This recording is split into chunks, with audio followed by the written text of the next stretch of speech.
অনেক কাস্টমার দোকানে এসে বলে ভাই এটা কত টাকা কিনে এটা আমি জানি এবং কত টাকা বিক্রি আমি এটা জানি, আমাদের কিছু কমায় রাখেন, এত টাকা লাভ করা কি দরকার আছে, 10 থেকে 20 টাকা লাভ করেন তাহলেই তো হয়। এখন আমার প্রশ্ন হচ্ছে যে কোনো কাস্টমার যদি কোনো মালের দাম জেনে থাকে তাহলে ওই কাস্টমারের কাছে কি দোকানদার ওই কিনা দামে বিক্রি করবে বা 10 থেকে 20 টাকা লাভ বিক্রি করবে? সো এমন এক কাস্টমার আসছে আমার দোকানে এসে বলতেছে ভাই এটা ডিসপ্লে লাগানো যাবে, আমি বলতেছি হ্যাঁ ভাই যাবে। পরে দাম জিজ্ঞেস করলো, দাম কত টাকা?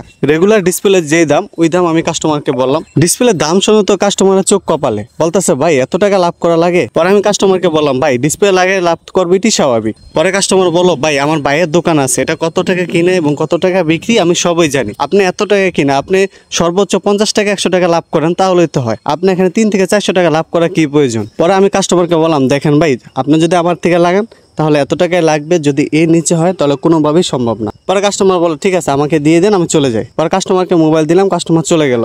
আধা ঘন্টা পর কাস্টমার আইসা বলতেছে ভাই ঠিক আছে লাগান, কিছু কম রাখেন। আমি পরে কাস্টমারকে বললাম ভাই 1 টাকাও কম হবে না, যদি লাগান এই টাকাই পড়বে। বলে ঠিক আছে লাগান। পরে মোবাইলটা খুললাম, খুলে কাস্টমারকে ডিসপ্লেটা লাগিয়ে দিলাম।